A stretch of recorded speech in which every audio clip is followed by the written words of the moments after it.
안녕하십니까? 저는 우마르 하디, 인도네시아 대사입니다.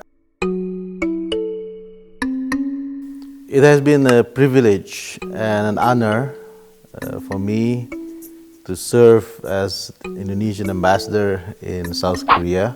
My family and I moved here in May 2017. This is a very modern country. Everything is very convenient.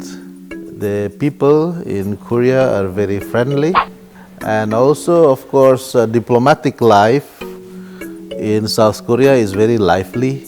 A lot of course, political, economic issues to cover. And also, I really like being here because we have a lot of also Indonesians living in Korea, around 40,000 of them. Yeah, it's been very nice.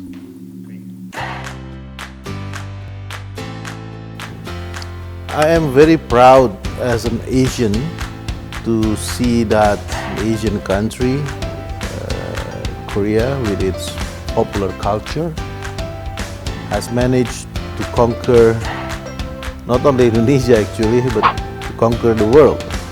When it comes to culture, our countries can take an offensive mode, because for too long we have been perceived as being defensive.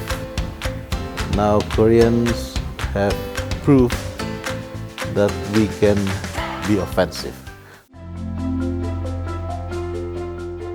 Indonesia is the fourth most populous country in the world.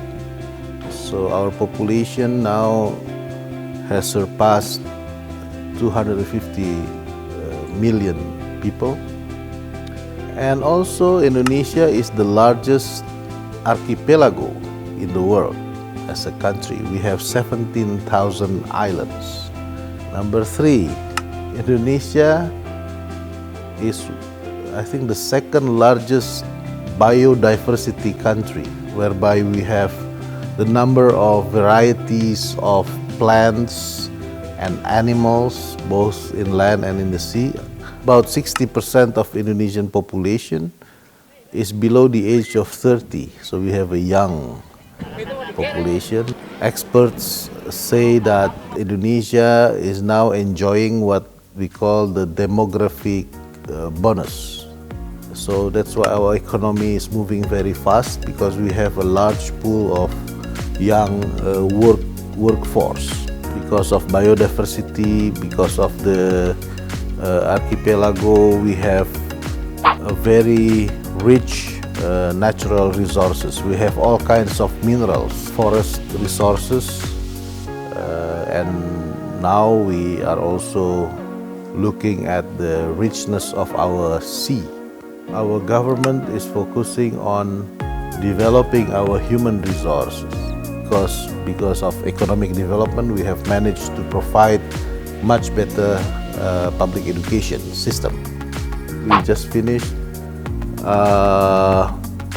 the project, a big project connecting all Indonesians in a fiber optic connection. I want to send a message to my young Korean friends, especially. Just come to Indonesia. You can pick any island and you will enjoy yourself. Bali, for example, has been known because of its scenery, beautiful beach. But then also you can actually, you need to experience its culture, because Bali is very unique. Can you imagine? Indonesia is a majority Muslim country. 95% of Indonesians are Muslim. But Bali, one island, is predominantly Hindu.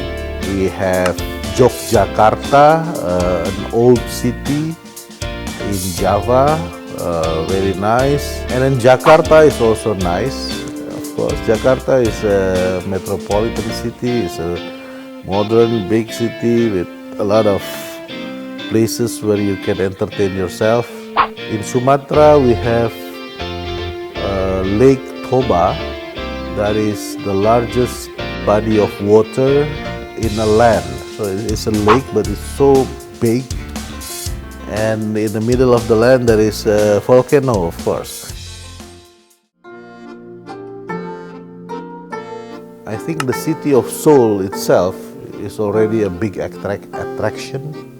Indonesian tourists should enjoy the forests in Korea, hiking in the mountain. That would also be good for Indonesian tourists.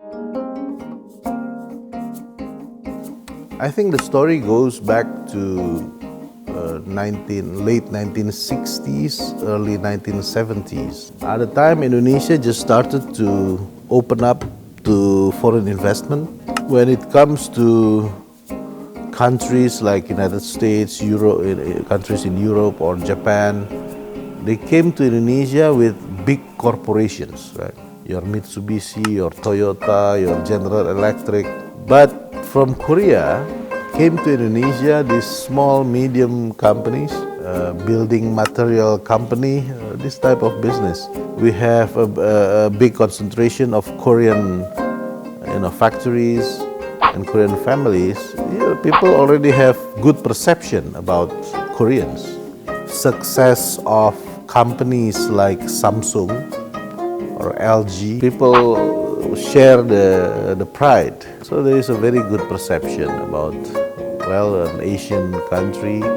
Back to K-pop and K-drama phenomena. More and more people in Indonesia, grow familiarity of food, of the people, of the products, and of the scenery, of the film, of the culture. I think I can say that Indonesians have a very good perception about